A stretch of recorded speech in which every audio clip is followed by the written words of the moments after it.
Thank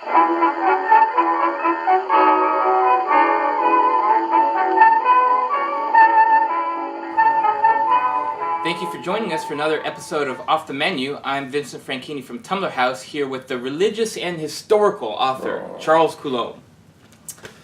Wow. That's what it used to say on Wikipedia, the religious and historical author. Well, see, the great thing about that, it implies that I'm religious, which is true, but of course it's not specific, and that I'm an historical figure, the assumption being that I'm dead. You know, but I flourished in the late 20th, early 21st century, and there are theses being written about my work, and that's great. I like that. Yeah, very prestigious. Yeah, I feel better about myself. I wonder if there's a Charles Coulombe chair in studies somewhere. There should be, if there isn't. Well, as an historical author, I would expect nothing less. There should be a Charles Coulombe Society. Perhaps the Charles Coulombe Institute dedicated to making sense out of my writing. Yeah, that would be nice. However, if it does come to pass, it hasn't happened yet. So, well, I'm pretty excited about the day, what day it is today, and the day upon which this is going to be released to the adoring public. Mm-hmm. Today is September the 29th, the feast of St. Michael the Archangel, Michaelmas. One of my favorite days, ladies and gentlemen, because I love the angels, always have. And also because it's the first in the string of festivals and holidays leading us all the way to Mardi Gras. I mean, the two things I love, the day itself, and we've got all these things rearing their heads ahead of us. Halloween and Christ the King and All Saints and All Souls. It's interesting you said leading the way to Mardi Gras. Is that that's well, the Mardi Gras climactic? is at the other end of it. Oh, I see. Leading the way, because you got to go through Christmas, New Year's, the Epiphany, Valentine's Day, all the way to Mardi Gras. And Candlemas, can't forget Candlemas. I mean, and I love all these days. The one thing I dislike about them is that they pass. It's like I love today's feast, I'm just sorry it's going to be over at some point. Yeah. Probably in about some few hours. Anyway, but I do love it. And the other thing I love is that this will be released to the adoring public on October the 3rd, which is, this year, Columbus Day. Ooh. I love Columbus Day. And it's not just because that's my name in Latin. Although we always thought so when I was a kid. We thought it was a holiday to celebrate my extended family. You would. Yeah, well, it was done into Latin. Coulombe is Columbus. There's nothing, you know. And I just want to give a shout out to all of my innumerable multinational cousins. Not just you French Coulombes, but you Italian Colombos, you Spanish Colognes and Colombes, all of you. Our day is coming. One day. What? Even Madonna? This guy's related to Madonna. It's true. It's on. Yeah, it's there. They've got the family tree and everything on the website. The dirty truth has come through. Her mother was a Fortin. She was French Canadian. Her grandmother was a Coulombe. French Canadians from Detroit, or Detroit, as it's properly pronounced. Everybody thinks of her as Italian, and I'd be happy for the rest of the world to keep on thinking of her as Italian. Don't you be thinking of her French Canadian grandmother. No. But anyway, so she's a cuz. Had to bring her up, didn't you? Talking about I had to. I'm sorry. Knocked off my flagpole. Cat's out of the bag. Anyway, well, the dirty secret. I've never met her, though, by the way, in case you're curious if we dated after a family reunion or something. And that's more Appalachian than French Canadian, just so you know. Picking up a date at a family reunion. Anyway, I digress. But no, Columbus Day, other than its importance for members of the extended Columbus clan, is also a tremendous day because it is at once a feast celebrating the incorporation of the Americas into the European world, the coming of Catholicism, the coming of civilization. Yes, I'll say it. Civilization to these shores. There was a lot of blood and nastiness that accompanied it. That's true. But there was a lot of blood and nastiness here already. Ask any Aztec victim with their heart chopped out. one argument I heard against what I just said is that they wanted it that way.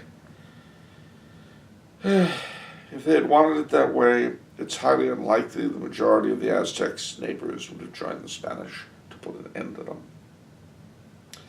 And you could say, well, the Aztecs were so used to doing what they were doing, they didn't realize there was a problem with it.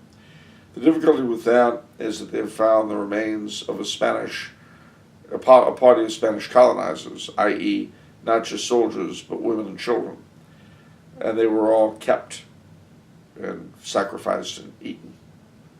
And then the whole thing concealed by the Aztec priests because they knew that if Cortez found out, it would be even worse. So,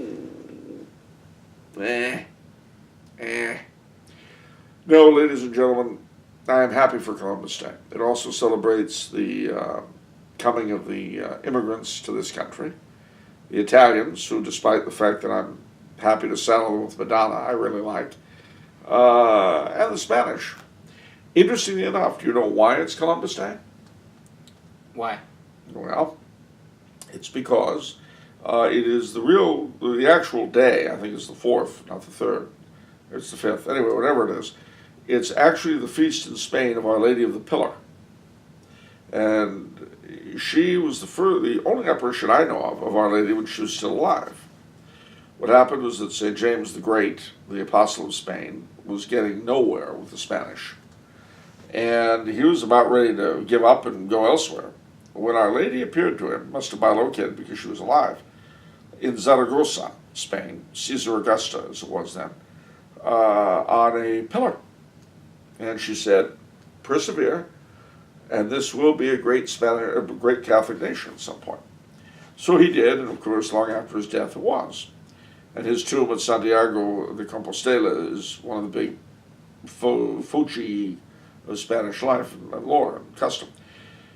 But that feast day, Our Lady of the Pillar, Nuestra Señora de Pilar, which, by the way, if you ever know a Spanish-speaking lady with the name Pilar, that's where it comes from. That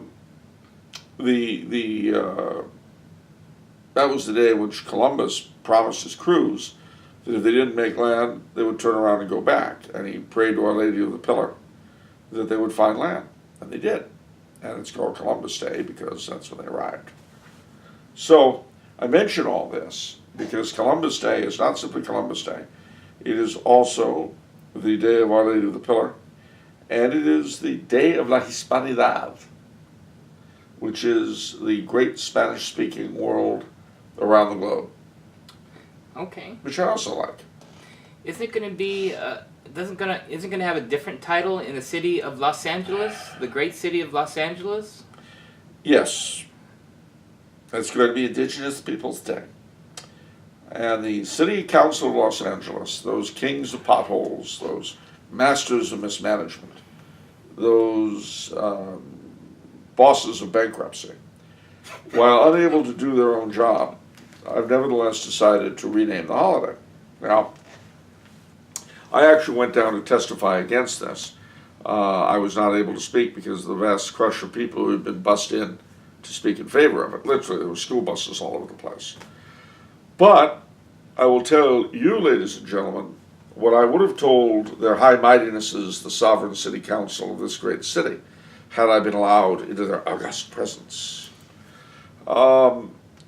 If we're going to play that game, the form of government that they both profit off of, inhabit, and represent was imposed upon this city of Los Angeles by conquest in 1847, when the commanding general of the Americans put the cannon up on Fort Moore Hill, where you can still see the big commemoration thing there, and told the Angelinos that he'd blow them to smithereens if they didn't surrender. And they did. And thus, the foundation of our current city council was laid through an act of conquest.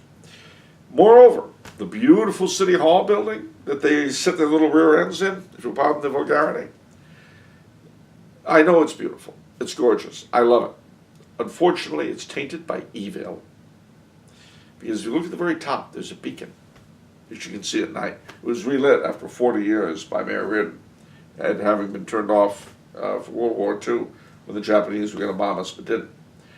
Well, That beacon is there because originally dirigibles, German Zeppelins, were supposed to carry passenger traffic from Hamburg to Lakeshore, New Jersey, or Lyndhurst, New Jersey, sorry, to LA. And what is now called the Tom Bradley Tower Room, and it's used for meetings and stuff, was going to be the depot at which visiting Nazis would get off. All true. As it happened, the Hindenburg crashed, and that was the end of the idea. But the fact remains that City Hall is compromised by its connections with the Third Reich.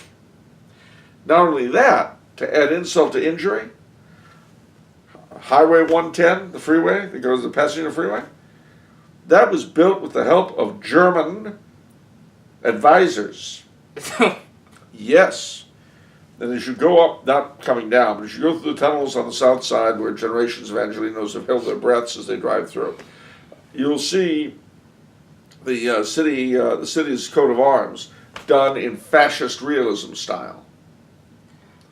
So, what am I saying with all of this? I'm saying that they're high mightinesses of the City Council of Los Angeles, who I'm sure are all honorable people. If they're honorable people, they'll resign their positions all at once to protest their maintenance of this horrible system that was imposed on us.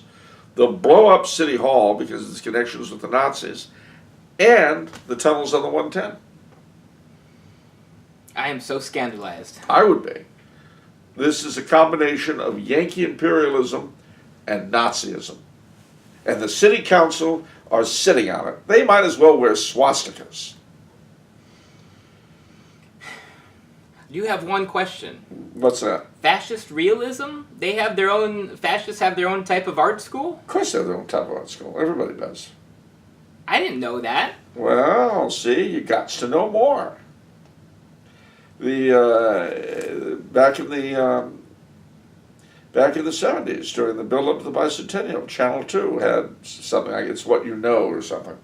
I forget how it went. Anyway, just know more and you'll know more. Anyway. Yeah, so the thing is, there's Nazis under every bed, and we should start by shooting them in City Hall. Not the people. Not the people. Yeah. Not the people, but the ghosts of the past. Just like we're destroying statues of Confederates and Indians and saints and anybody else we have seen that we don't know anything about because we're stupid. I'm afraid somebody's going to do a soundbite of that selectively, and Well, feel free to edit it out. I don't care. So let's get on my nose. Okay. I'm one of these people. The less you hear, the more you like. It's one of those strange abilities I've got. Okay, we've got a great show for you today. We've got questions on Ultramontanism, Micronationalism, and the Pornocracy. Oh boy, my three favorites. But before these things, one of your fans wants to know if Pope Francis is an antipope. Well, Okay. I'm sure he'd like to be. Donald Lawrence Meccia writes in. Meccia, I'm sorry. It's an Italian name. It wouldn't. Yeah. I wouldn't, yeah. He writes in saying, Charles, didn't the Great Schism end because some people began to use the term anti-pope? If cardinals are openly admitting they broke the new conclave rules from John Paul II regarding not electioneering before the conclave, do you recognize that Francis may be an anti-pope? Seems to be fulfilling the prophecy over a non-canonically elected pope, and then there's what he says. Well, for starters, no, the Great Schism ended because the Holy Roman Emperor Sigismund got tired of it. That's why it ended. He said, no more, that's all, bye-bye. You priests have had a good time now, shut up, you'll do as you're told. And they did. Well, I mean, they had tried. The clerics were unable to get their acts together, which is not unknown in history. And they convened, they had the two popes in Rome and Avignon.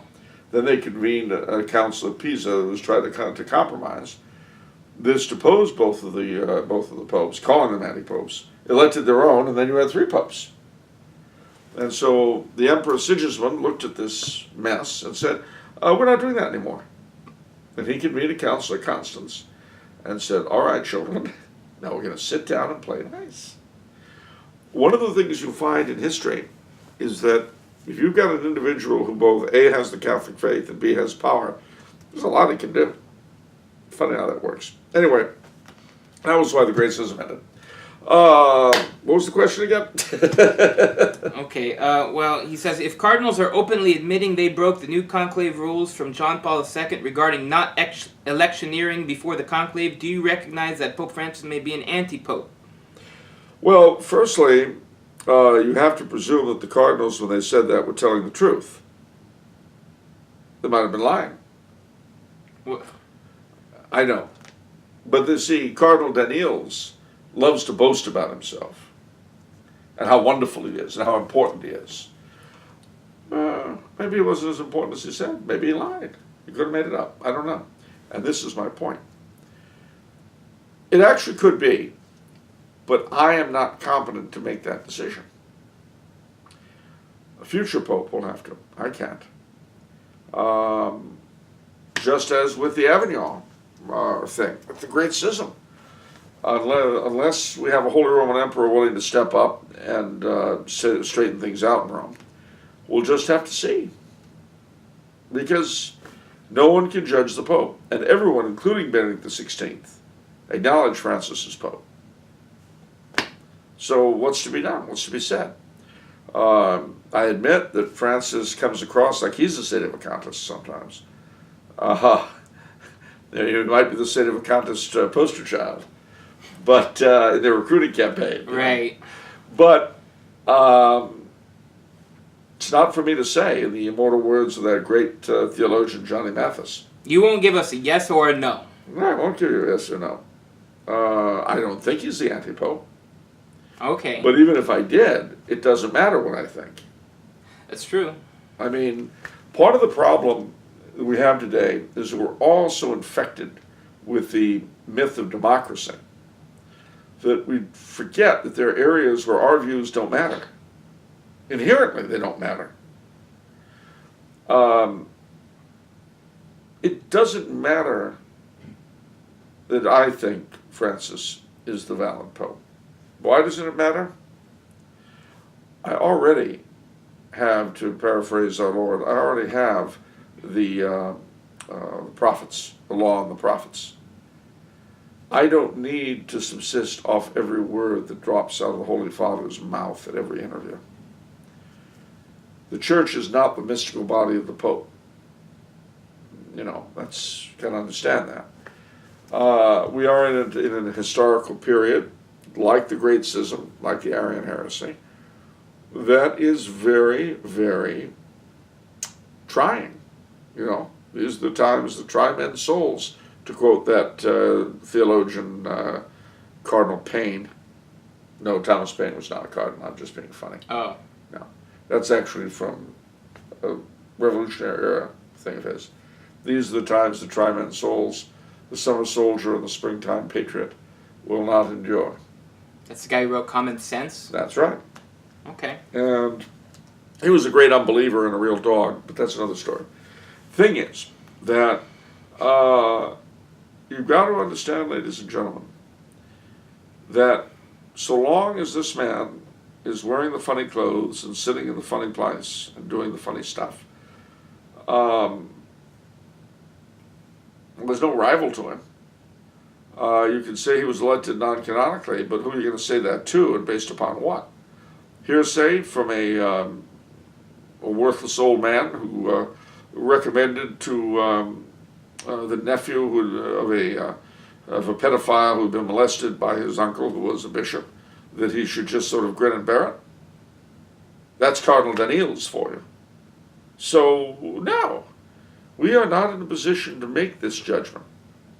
One of the things I liked about the Correctio that came out, well, they were very clear. All we can do is ask for answers. We can't get them. We can't make them. We can't hold the Holy Father's foot to the flame and say, all right, now talk. What's the answer on this? We can't do that. There's no authority on earth that can determine this except another pope. Unless it be the end of the world, which will put us into a whole new setup. I suspect that as with Honorius, as with John the 22nd, a future pope will make sense out of this, or more likely, it'll all be forgotten. But probably, if I were a gambling man, I would say that Pope Francis will be cited in future years when people are trying to attack infallibility, as an example like Liberius and Honorius and John the 22nd. There'll be Francis right next to them. That makes sense. He'll make his mark in history. You know, like someone painting a mustache on the Mona Lisa. Okay. Next question is from Nathan Jones. What is Mr. Coulombe's opinion on the Ultramontanist movement? I'm not talking about what people think it is, but the Pope having complete dominion over the temporal and spiritual realms on this earth. Well, it's true in a sense, it's not true in another. Okay, well, what is the Ultramontanist movement, firstly? Well, the Ultramontane movement was the idea that centered everything in the Holy See, and basically reduced bishops to branch officers of a central HQ, which was the Holy See and the Pope. And that's true and it's not true at the same time. Now, why do I say that? Well, I say it because very commonly in history, the bishops of a given country or given province have been under a lot of pressure from the secular authorities to do this and to do that. However, the Pope is the man to whom they are answerable.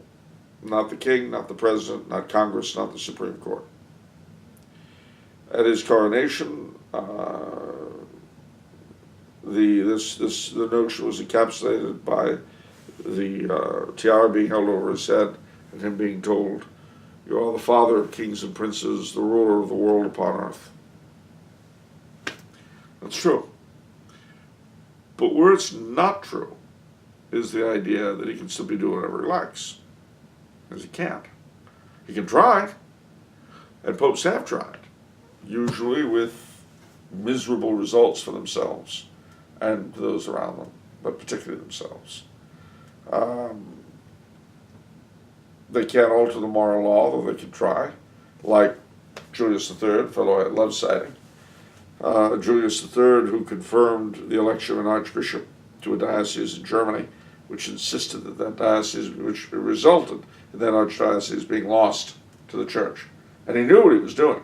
He knew the man was a Lutheran, didn't stop him. When I've said earlier that there's no power on earth that can countermand the Pope, absolutely true. But that doesn't give him the right.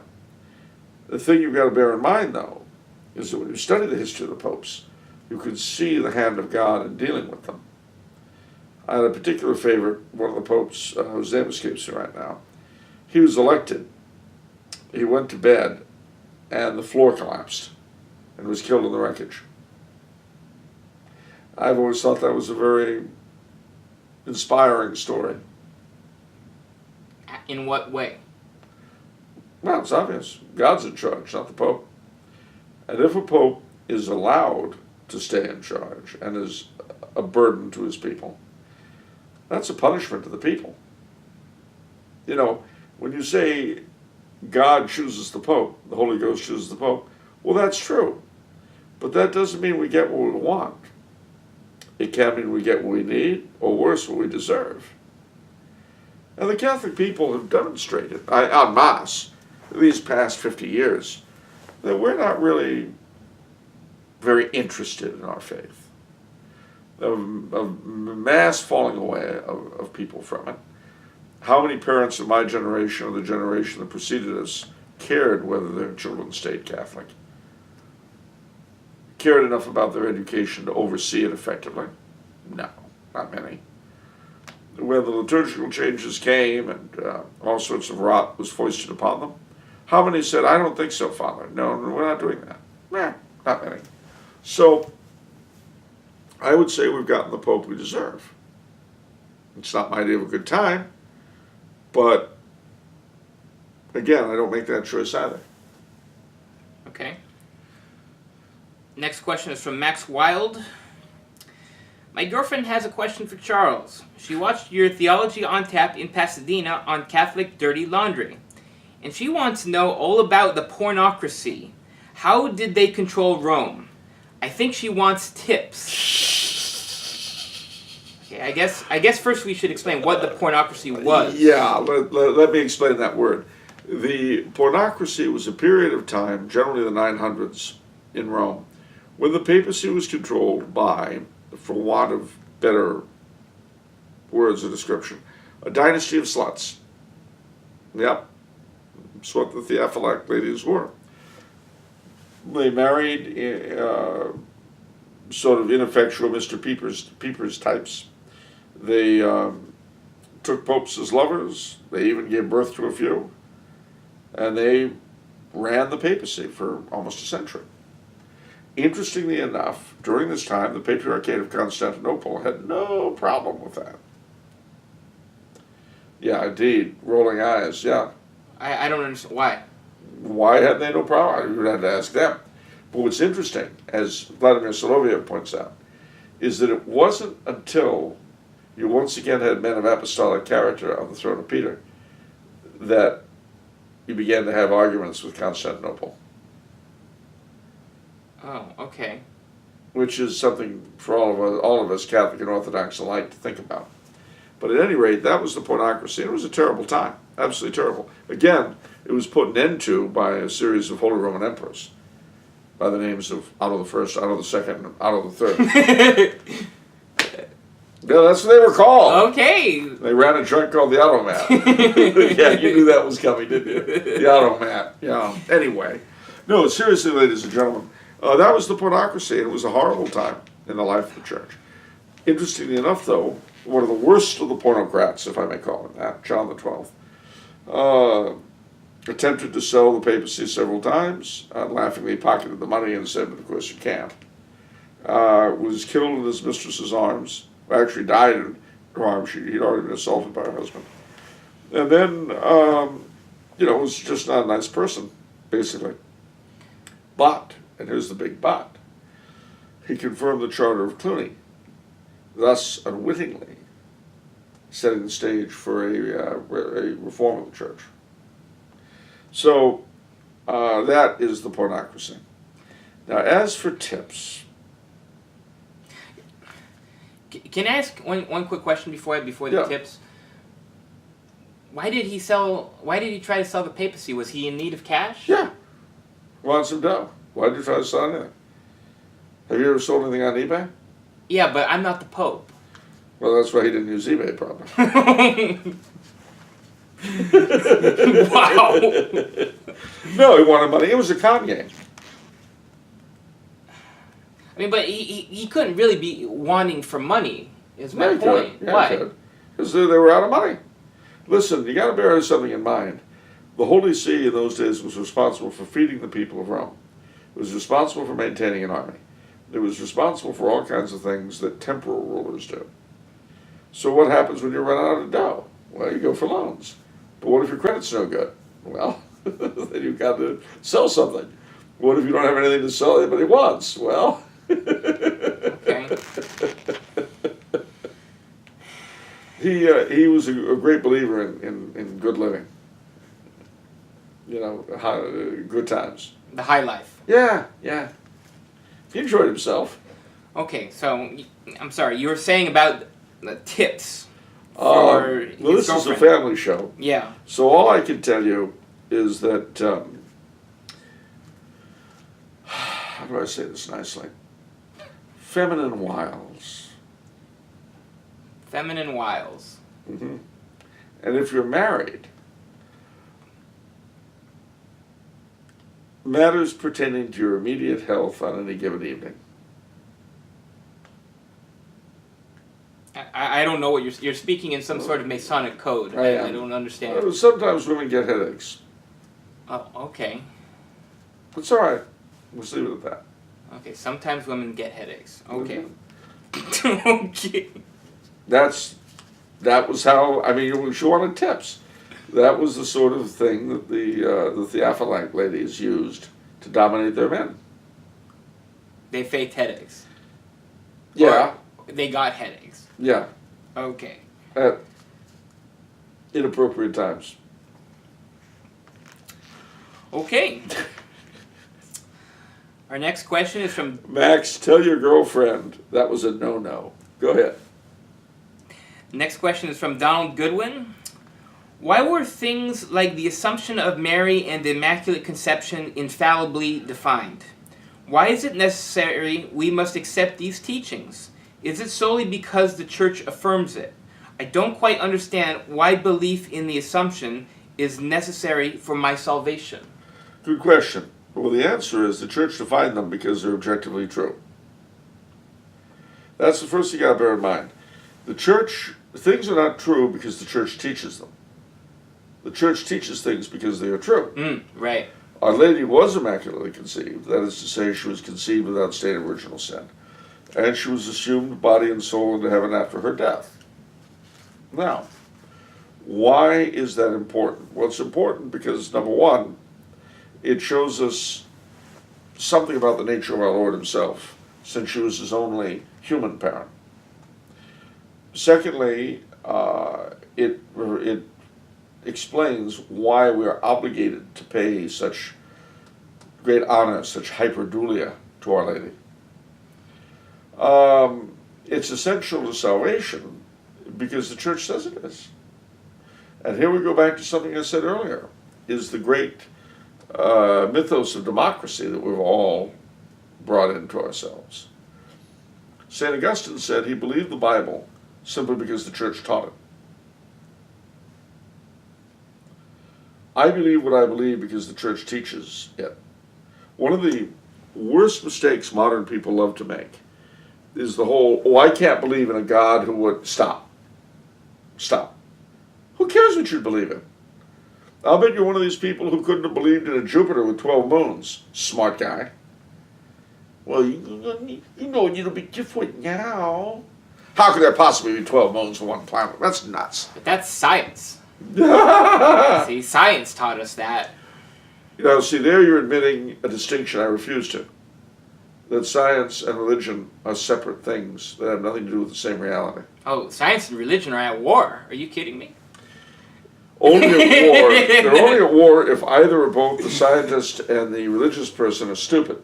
Then they're at war, you know. You're stupid. How can you say that the Trinity is 3 in 1? I can count to 3 and they're not 1. Well, that's because you're stupid.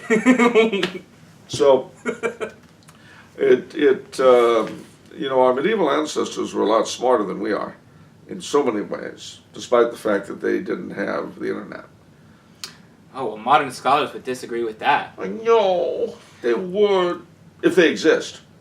Yeah. I You mean, know, that's debatable, their existence. I mean, I've never seen one of you. No. See? How do we know they're there? Actually, I'm going to say what I'm going to say, but before I do, there is, as we speak, at the University of Durham in England, something called, you can look this up, the Gross Test Color Project. This is an interesting thing. What they're doing is they've gotten all the best Latinists they can find to translate works of science in the Middle Ages, so people like Robert Grosseteste, Roger Bacon, and so on. Cool. And then they're taking these texts and turning them over to the top-notch scientists of today to see what their take is on these writings. And the head of the project looked at me and he said, "You'll never guess what their response so far has been." And I said, "How could these people possibly have known this stuff?" Really? Yeah, and he looked at me and he said, "How did you know?"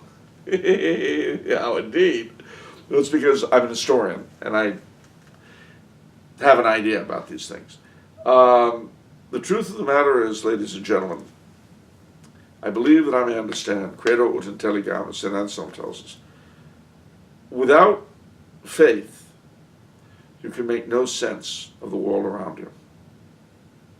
I'm going to say that again. Without faith, you can make no sense of the world around you. And it's got to be the correct faith. A faith that is amenable to reason within reason's proper boundaries, and a faith which teaches objectively true doctrines. I am not leaving our man too far behind. I'm going to catch up with him. Right. I'm sorry. Yeah. I could tell. It's a psychic thing. Yeah. You know. No, the thing is that the Church proposes for our belief things that are absolutely true, but which we ourselves could not possibly reach through our own reason.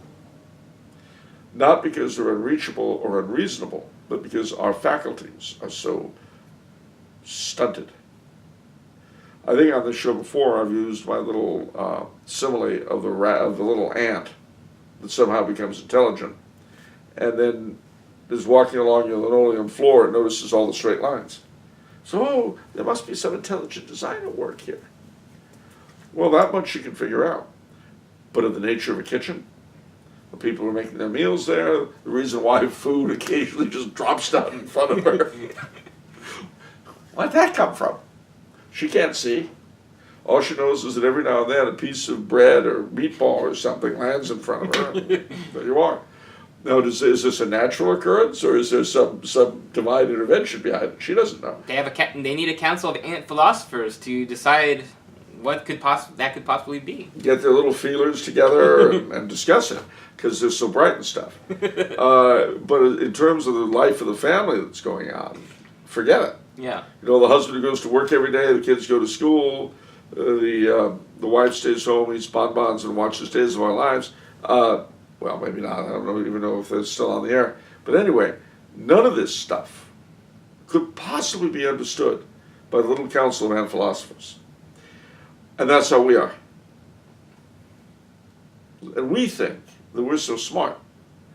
And I'm sure that some of those ant philosophers would say, well, no, it's recorded phenomenon that at different intervals, for unknown reasons in accordance with unknown laws of science, little pieces of food drop from the sky. Then we drag those into our dens, and that's how we're able to eat. This banquet you see in front of us is, all made up of this.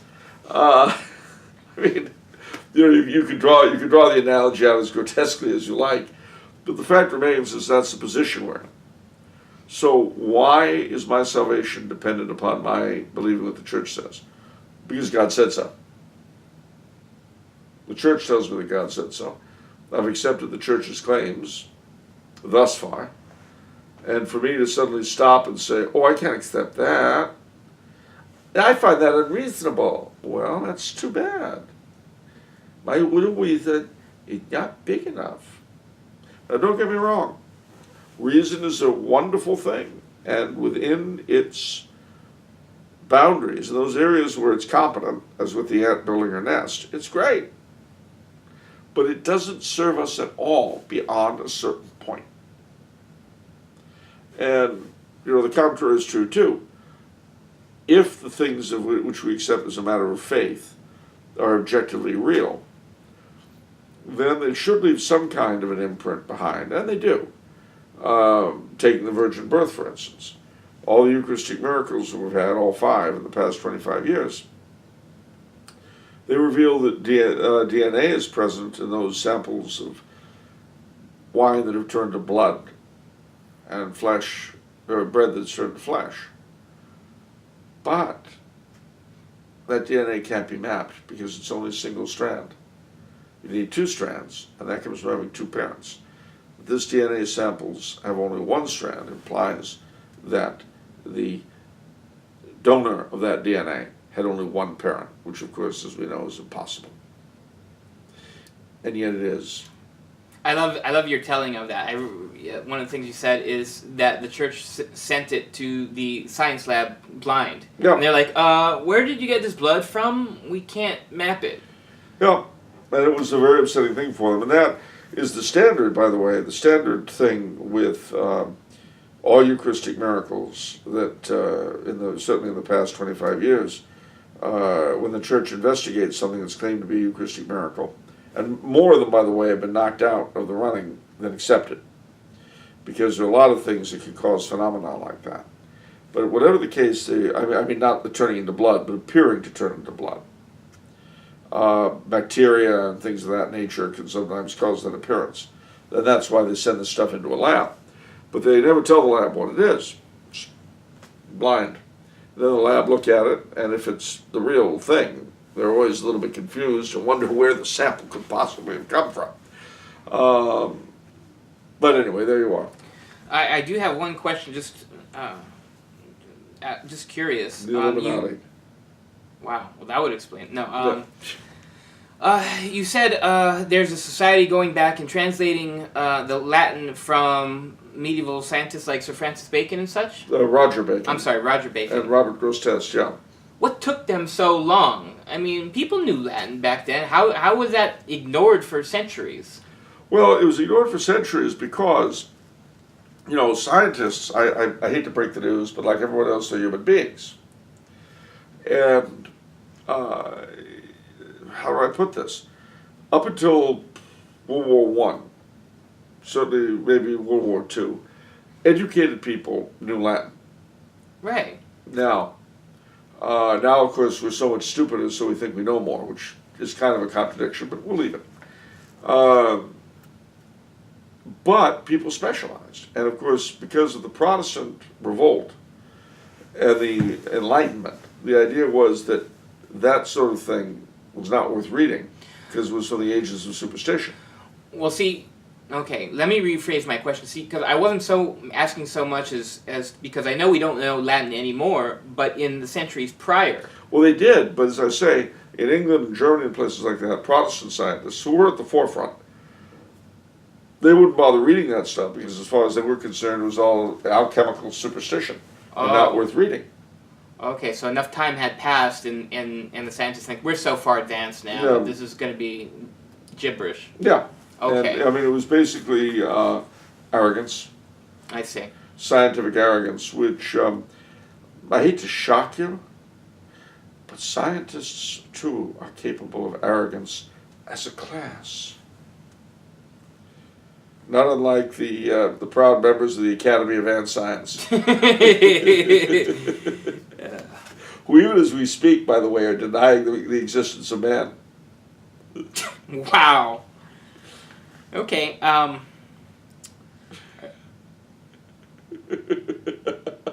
we done? I don't know. I'm just meditating on that picture. Go ahead. Okay. Next question is from Despot Romanicus of Obscuria. Oh, I like the name, I like the title, I like the country. What do you think of the phenomenon of micronationalism? Do you think it can be used to create new monarchies in a smaller form, or create traditional Catholic societies? Oh, boy. Well, for starters, in case anyone's wondering where Obscuria is, the very name will tell you. It's there. In the realm of the obscure. There are all of these micronations around, especially thanks to the internet. Yeah, what are micronations? Well, so we got to answer that question first. Yeah. They are imaginary countries. Imaginary? Imaginary. Well, I mean, they're very real to the people who believe in them. Oh, okay. But, I mean, basically, it works like this. Let's say I start online with the Free State of Colombia. Nice. And, I study government and all that. So, we're an hereditary monarchy. And oddly enough, we are the ideal form of government because it's what I've designed, cobbled together out of my own imagination. And as King of Colombia, I appoint my friends to different positions. I am in touch with people all over the globe. So, if you happen to be a Facebook friend of mine from Argentina, you're not just Vinnie Franchini anymore. You're His Excellency Vincent Franchini, Ambassador Plenipotentiary from the Court of Colombia to the Republic of Argentina. Very prestigious. Isn't that nice? Yeah. And if I've got any money, I can issue passports and stamps and do all kinds of fun stuff. They recently, in Vegas of all places, had a gathering of heads of state. Of the micronations? Of the micronations. How'd that go? Wow, that's great. Yeah, I missed out on it. I wasn't invited. Oh. I think the others are ganging up on me. But, no, I am not actually the ruler of a micronation, just so you know. But when I was a boy, my brother and I played a game. Now, my brother's 7 years older than I am. It was sort of a political game. I was the king of a country called Royalmania. And he was, by turns, my prime minister, guerrillas, foreign nations, and it was very ornate. We'd figure this out. I'm not the only one, though, who's done this sort of thing. C.S. Lewis and his brother created the land of Boxen. The Brontes and their brother created a land that they lived in. I mean, kids love creating their own countries. And, dare I say it, there have been a lot of literary creations. My personal favorite, of course, is Ruritania from The Prisoner of Zenda. Okay. Oh, man, and I love Ruritania. And then we could go further afield in fantasy fiction. I mean, heavens. If I could get to Middle-earth and Narnia, I'd be off like a shot. You betcha. I'd be right there. I'd go through the wardrobe. I'd do anything I had to do to get there. Especially if I could be at Middle-earth after Aragorn returned as King Elisar. Oh, man. Wouldn't that be great? That's party time. Yeah. And, you know, Sauron is gone. Everything's on the up and up. I mean, all my life, I've lived in decline and destruction and decay. Imagine being in a place that was going somewhere upwards. Wouldn't that be exciting? Yes, very. Yeah, it'd be great.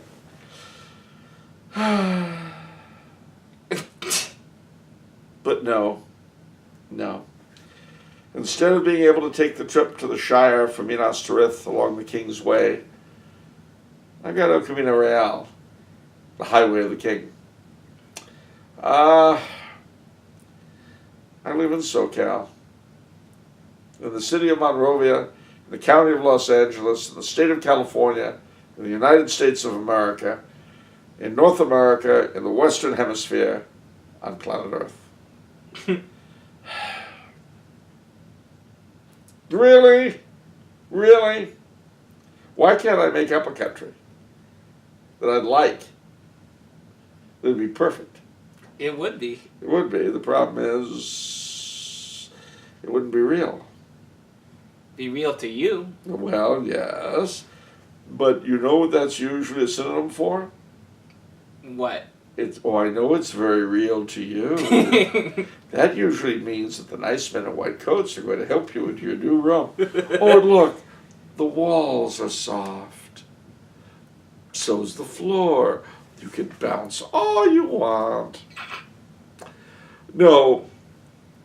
What's the rest of the question? I'm sorry, I can't help myself. What's the rest of the question? Do you think the phenomenon of micronationalism can be used to create new monarchies in a smaller form or create traditional Catholic societies? No. No more than the Ren Fair or the Society of Creative Anachronism can. But, lest you think I'm just poo-pooing everything, like the Ren Fair, like the Society for Creative Anachronism, there is a certain utility in the sense that it can teach people certain basic concepts about statecraft and that kind of thing that are good to know. It's just you can't take it too seriously. You know, you don't really want to live at the Ren Fair or the NCA. You know. I guess not. No, I mean, it's fun to visit. Yeah, that's true. It's like Disneyland. I love Disneyland. I know it's pro-gay and it's very expensive. I don't go there very often. I get it. But, gosh, Uncle Walt and the Magic Kingdom. Or Forest Lawn, the Disneyland of Death. Well, all right, maybe not Forest Lawn. But anyway, by the way, one of the people that sent me in a note said that whenever I make a crack like that, the look on your face is always exciting. Oh, okay. The Disneyland of Death. Forest Lawn. The Disneyland of Death, Forest Lawn. The mixing of the imagery there, the Disneyland of Death. Yeah, Forest Lawn. You've been to Forest Lawn. Yeah, I guess. Okay, that's where the phrase authentic reproduction was invented. It was! Okay. If you want to understand Forest Lawn, be sure to pick up Evelyn Waugh's The Loved One. And you'll learn all you can about Forest Lawn that way. But I digress. The thing is, while these things are fun, well, maybe Forest Lawn isn't so much fun, but while all the rest of it's fun, it's not real. These things are useful to the degree that they can teach you things, you can learn things about the real world, and also entertain yourself. And believe me, ladies and gentlemen, I never, ever, ever, ever downgrade fun. There's nothing wrong with having fun. It is something we don't have enough of in our lives. It is something that the inner Puritan that is in the American psyche hates our having. You know, the burden of proof is always on fun. How can you possibly justify going and having fun when you could be doing this and such? Whereas maybe the burden of proof should be on drudgery. What do you think? Why are you letting your brain turn to mush doing the same thing over and over when you could be having a good time? I'd shift the burden of proof, you see. But I digress again.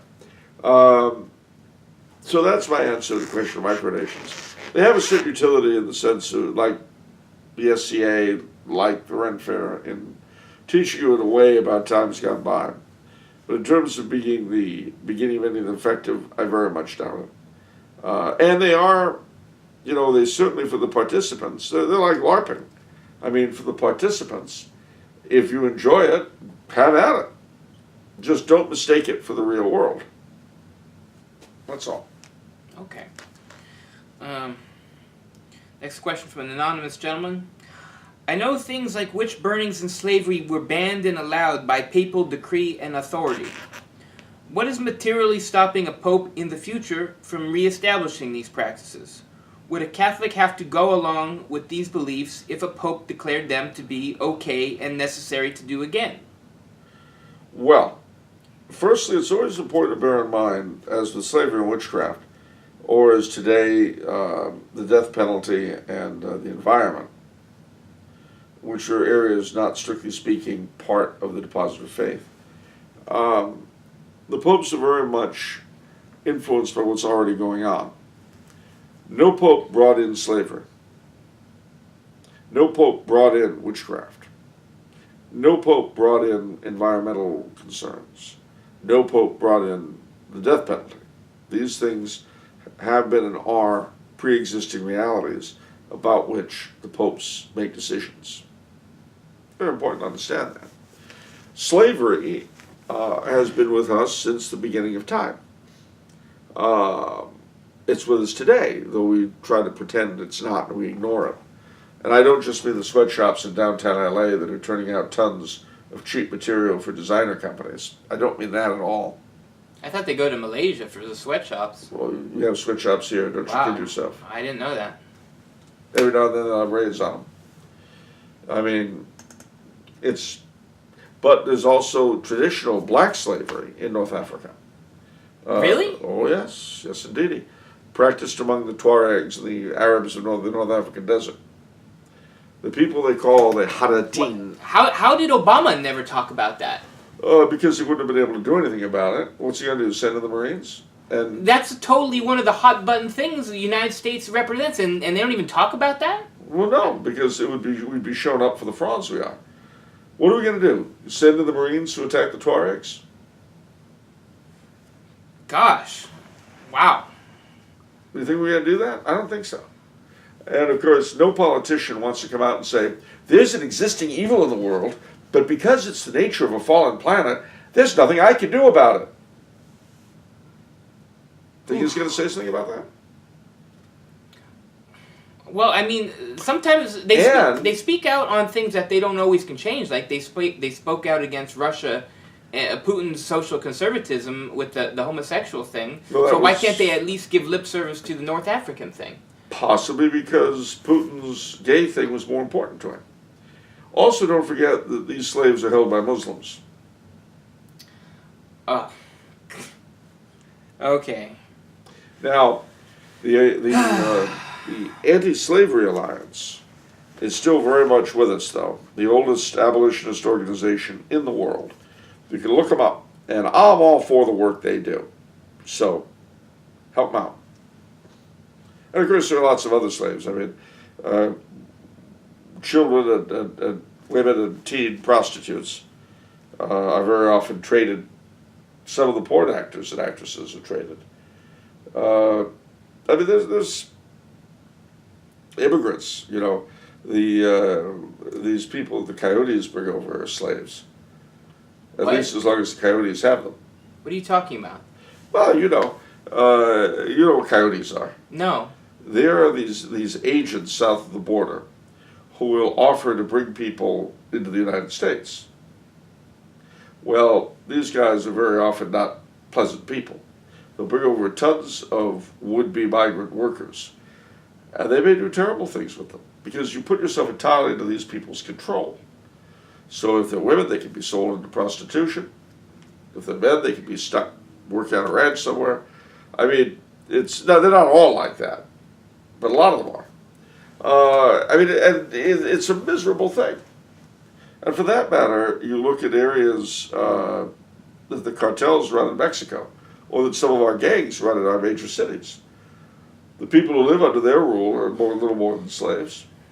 Gosh, I'm angry. You just said like 5 different things that I've never even heard about before. And I'm sure our masters would I'm sure there's a reason for that. Yeah. Oh, yeah. No, I mean, look, it's a nasty old world. You know, you probably haven't heard about the mass murders of Christians 5 or 6 years ago in India. India, no. In Orissa State, yeah, they killed a lot of us. Rapes of nuns, all that kind of good stuff. But our government, you know, we're busy pursuing, especially under Mr. Obama, we're busy pursuing the gay agenda. They didn't have time for this stuff. I'm not saying there's anything wrong with that. I never correct my masters. You know better. No, they do. They know better. And I bow to their perspicacity. I just hope they're so wise in the next world. Okay, so... Oh, but anyway, that's a wild digression. Yeah, Similarly, with witchcraft, it's always existed. And by witchcraft, what are we talking about? I'm not talking about Wicca and the Wheel of the Seasons. And that's not what I'm talking about. What I'm talking about are some people that have existed in every single society, or believed to have existed in every society, who are people who are willing basically to give themselves over to whatever that society considers the power of spiritual evil in return for power. And to this day, in pagan countries, in China and Africa and so on, witches are routinely put to death. Now, there was a huge upswing of this kind of activity in Europe in the 1400s. And Pope, I think it's Innocent VIII, but I could be wrong. He decided, maybe it was Innocent XII. Anyway, Innocent VIII, it's like that. Anyway, it doesn't matter, whoever it was. He licensed witch finders. And they had a very definite manual they had to go by, called the Malleus Maleficarum, which, let me just say that if you exhibit the marks in there, I'd probably burn you. Can you give us an example? The ability, the knowledge of foreign tongues, the insensate portions of the body, the extra teats. You know, if you have all these things, you needed all of them. Something weird's going on. Yeah, exactly. Read the book. It's if you got all them marks, buddy. We actually do have that book in our household. I've been meaning to read it. Well, you sit down and you read it. But the thing is, that time passed. And mind you, this was something that the Pope, that was demanded of the Pope that he act upon. Now, similarly, the relatively recent teaching on the death penalty, it's important to bear in mind that this was the work of clerics, especially the last 2 popes, Benedict and John Paul, who had lived through a mass misuse of the death penalty under the Nazis and the communists. Right. So their feeling toward it, and of Europeans in general, was a little bit different than that of Americans who've never gone through anything like that. Now, because the Papal States practiced the capital punishment, you really can't put it in the same boat as abortion. Okay. But, I mean, people try to, but it makes no sense. The Catholic is obliged to believe whatever the Church has taught, as long as, you know, whatever the Church has taught from the beginning. That certainly is something the Church never taught before, but it's always been against abortion. The contraception, too, going all the way back to Genesis. Mm-hmm. But, you know, that is where that comes from. And similarly, the whole environmental thing that Pope Francis has made such a crusade, well, that's a big deal amongst the thinking classes of today, just as witchcraft was. And they demanded an answer, and they got it. Okay. So the question is, then, if there was ever a thing of slavery or witchcraft, well, it depends on whether or not there's an upswing in it again. I have no doubt that if slavery becomes the fact of life en masse that it was 300 years ago, the popes will have to say something about it. Then if there's an uptick in witchcraft, the popes will have to say something about it. Yeah. But I can't predict that, because that would be, my prediction would be witchcraft, and I could be punished. Okay. Okay. Another question from superfan Mark Williams. Oh boy, what you got for us, superfan? What do you think about gambling? Bingo, poker, casinos, etc. A friend says it's bad to gamble. What do you say? Well, obviously the church is not against gambling per se, since bingo, as we know, is the eighth sacrament. Yes. But, you know, for me, gambling has always been a waste of booze money. Okay. You know, I'd rather drink it than throw it away.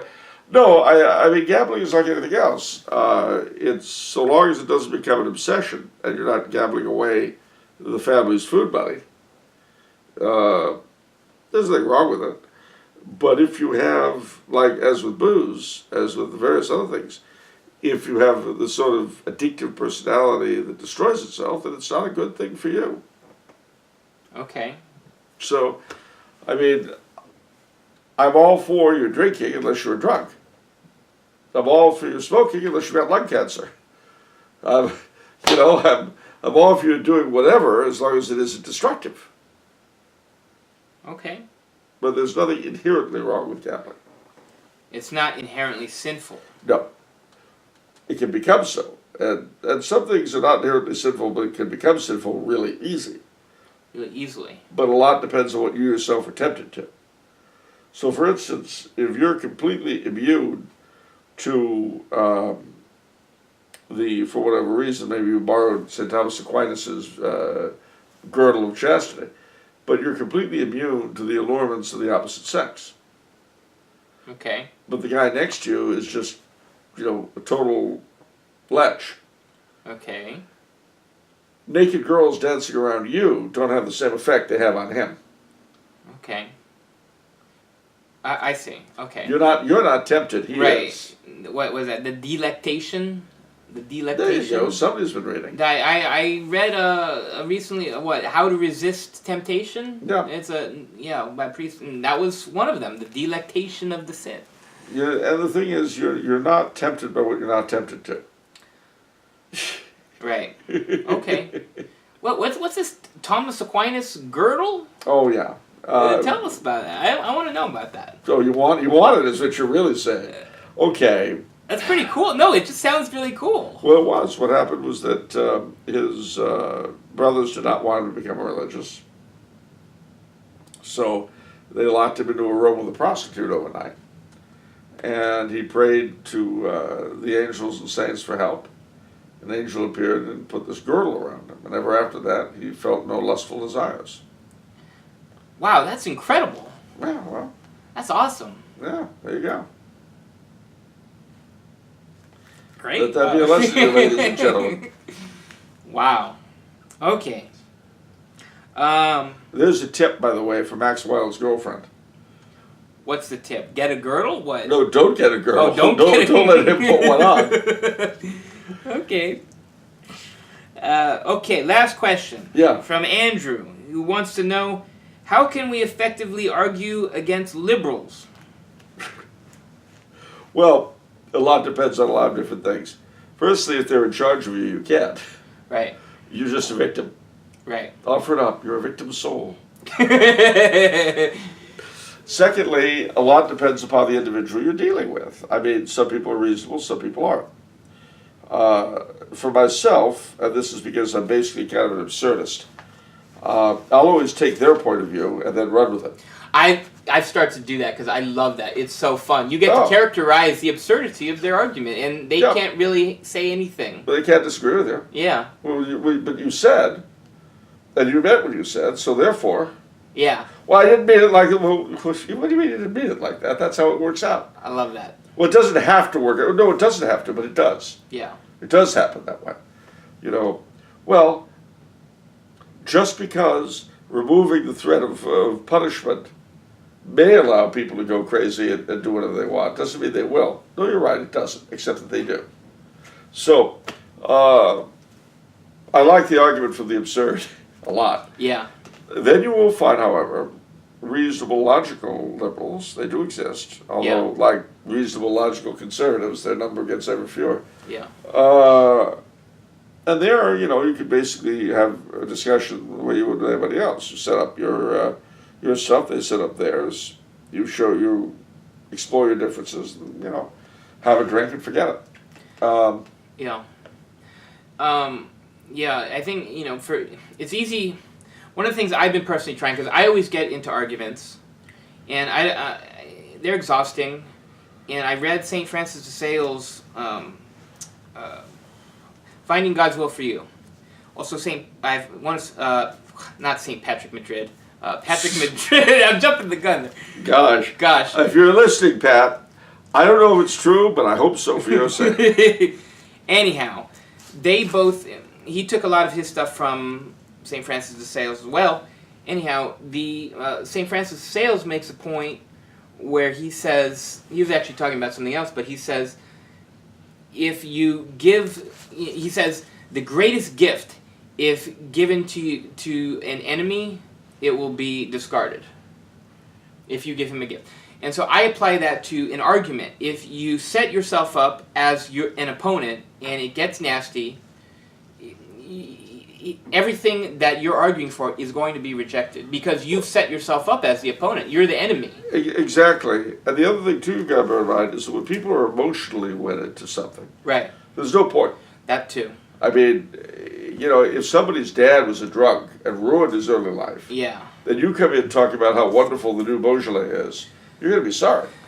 Yeah, see, that's the thing, too. When you get into arguments, a lot of times you have to dissect the person, and for a lot of arguments I've been in, I realize I'm not actually arguing about the thing.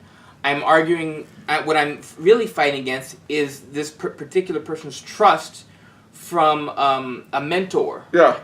See, so you're fighting that trust. You're not fighting on the thing itself. You're fighting his trust in other people. Yeah, because what you're basically saying, if you're right, it means Professor Popov, who taught me in college, was wrong. Exactly. And that can't be true. And so that's difficult to overcome. You can't really do anything there. No, honestly, a lot of the time we spend in disputation would be better spent in prayer for the individual we're trying to convince, honestly. And the other thing, too, is that you yourself need to try to be an admirable individual. Somebody that people will respect because you say something. So in other words, if you're always flying off the handle and getting upset and this and that, you give them every reason to disbelieve you. But if you come across as semi-reasonable, not entirely insane and so forth, it becomes harder for them to deny what you're saying. Because they're looking for a reason to. You've got to try to avoid giving it to them. Sometimes that's not possible. I mean, we all fly off at the handle, but I always know that when I do it, not only have I lost control, I've lost the argument. And if you've got to go to the ad hominem, well, you just believe that because your parents were a couple of old lefties. I just lost. All done. Bye-bye. No more. Go away. When you go to the ad hominem, you lose. You might as well say, well, I have no real arguments. Which you can say, by the way, if you want. It's not going to help you much, but you can say it. So, I would say, focus, if you're going to do this kind of disputation, apart from having some fun with the argument for the absurd, choose your targets very carefully, and be the kind of person who people would respect and listen to. One last thing, at least, shout out to Avelina Balestri. No. Yeah. She gave an interesting review of Puritan's Empire. Fellowship of the King. Fellowship of the King, yes. Well, they're different now. They merged, and I think it's... Kingship of the Fellow? No. But anyhow, she's such a sweet girl. And she was... Oh, she is Italian. Yeah. Well... Unlike Madonna, who's half French-Canadian. But she on Facebook, I was watching, she was talking with these people about pro-abortion. She was defending pro-life. She was defending pro-life. And she represented herself in such a sweet way. And you say, oh, and they would say to her, oh, you're judgmental, you're being and she would do the kindest, sweet, thing. And they wouldn't let go, but it was because they had nothing left. So, and that's one of the sort of the motifs and arguments, especially with liberals, is when when there's nothing left to say other than the ad hominem, it's like, oh, your tone. Oh, your tone, you're mean-spirited. So that's another...